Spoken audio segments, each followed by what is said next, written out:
മസാലപ്പൊടി കുറച്ചിട്ടു, മുളക് പൊടി.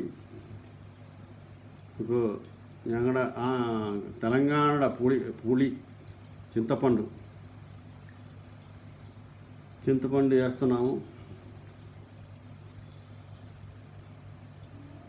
ఈ యూట్యూబ్ తీయడానికి ఒక స్టవ్ కొనుక్కున్నాను. ఈ യൂട്യൂബ് എടുക്കാൻ വേണ്ടി ഒരു സ്റ്റവ് എടുത്തിട്ടുണ്ട്.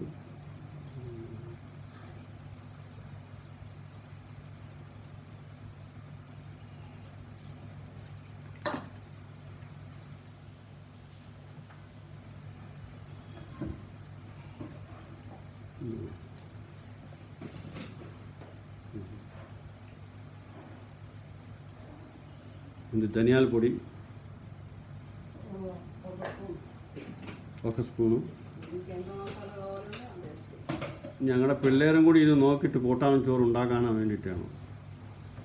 ഇല്ലെങ്കിൽ എപ്പോൾ നോക്കിയാലും മമ്മി അതെന്താ, എങ്ങനെ ചെയ്യണം, ഇതെങ്ങനെ ചെയ്യണം ഒക്കെയാണ്. ഇതേ സൈഡിൽ നിന്ന് കാക്കര ഫ്രൈ ആവുന്നുണ്ട്. ഇപ്പം എന്താ പുളി ഒഴിക്കണം.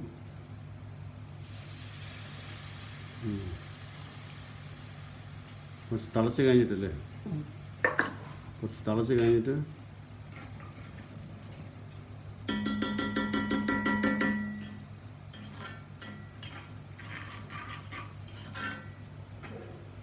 നല്ല രുചിയാണ്. പിള്ളേർ ചോദിക്കും മമ്മി അതെങ്ങനെ ഉണ്ടാക്കണം, ഇതെങ്ങനെ. ഇപ്പോൾ അവരൊക്കെ ഉണ്ടാക്കാൻ തുടങ്ങി. എന്നാലും മമ്മീനോട് ചോദിക്കും ഞാൻ തിന്നു കാക്ക. ഇപ്പോൾ ഈ ഇത് കെടുത്തിട്ട് അതിലിട്ടും പോകും. കയ്യിൽ പിടിച്ചിട്ട്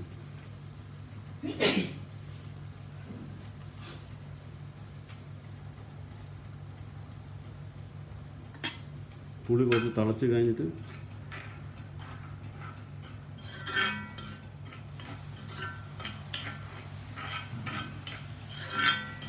അങ്ങനെ ഞങ്ങളുടെ ജീവിതം രാജമേൻ്റെ ഹോട്ടലിൽ പണി ചെയ്ത് അവിടെ നിന്ന് കുറേ സംഭവങ്ങളൊക്കെ നടന്നു കഴിഞ്ഞിട്ടാണ് എൻ്റെ അമ്മ ഒരു കമാൻഡൻറ്റ് വാസുദേവൻ സാറെന്ന് പറഞ്ഞിട്ട് അയാളാണ് ഞങ്ങൾക്ക് കുറേ സപ്പോർട്ട് ചെയ്തത്. ഇപ്പോൾ അയാൾ ഇപ്പോൾ ആയി, റിട്ടയർഡായി. അയാൾ ഒരു ഐഡിയ ഒക്കെ പറഞ്ഞ് ഞങ്ങൾ അവിടെ നിന്ന് പോലീസിലേക്ക്, ഞാനും എൻ്റെ ബ്രദറും പോലീസിലേക്ക് അങ്ങോട്ട് തന്നവർ. 8ാം ക്ലാസ് പഠിച്ച് ഞങ്ങളെ ദൈവം പോലീസിലേക്കാക്കി. ഇതാണ് കഴിഞ്ഞു കൂട്ടാൻ കഴിയും. ഇത് നല്ല രുചിയാണ്. ഒന്ന് ഉണ്ടാക്കി ട്രൈ ചെയ്ത് നോക്കൂ. Like, subscribe. സൂപ്പർ അത്ര. ബൈ.